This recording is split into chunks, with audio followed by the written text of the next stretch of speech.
Então vamos aqui começar a resposta à sua pergunta, fazendo uma diferença que para início de conversa ela precisa ser muito bem destacada. Existe uma diferença entre predestinação e presciência de Deus.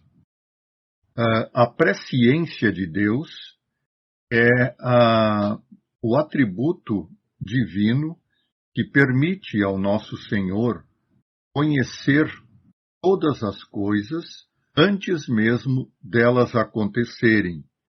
Isto nós definimos por presciência.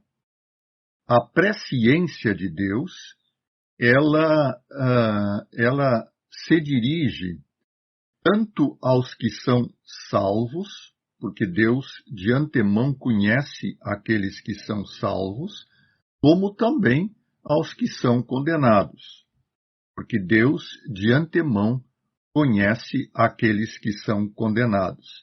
Então, isto é a presciência de Deus.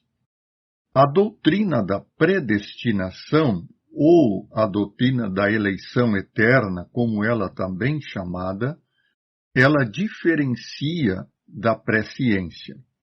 Enquanto que a presciência, ela engloba tanto os salvos quanto os não salvos, a doutrina da predestinação ou da eleição, ela engloba apenas os salvos.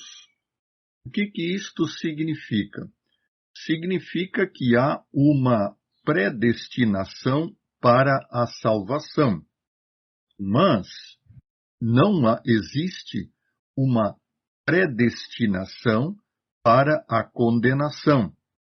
Como se Deus, não é, antes de todas as coisas, ou antes mesmo da fundação do mundo, tivesse escolhido predestinar alguns para serem salvos e alguns para serem condenados.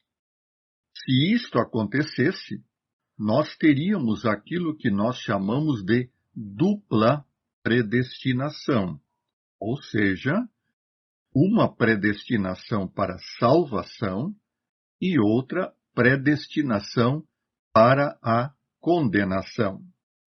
No entanto, de acordo com a Escritura Sagrada, nós temos, a Escritura Sagrada fala apenas em predestinação para a salvação.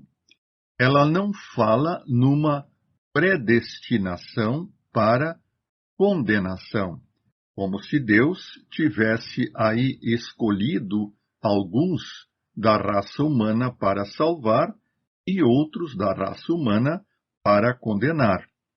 Então, esta relação com presciência, para início de conversa, ela é extremamente importante, embora na sua presciência Deus saiba aqueles que serão salvos e aqueles que serão condenados. Os que serão condenados não o serão em razão da presciência de Deus, ou seja, em razão de Deus, antes deles mesmos existirem, os tivesse condenados ao inferno, não é? À condenação eterna. Então, a doutrina da predestinação, conforme nós cremos e está revelada na Escritura, é uma doutrina que se aplica tão somente à salvação.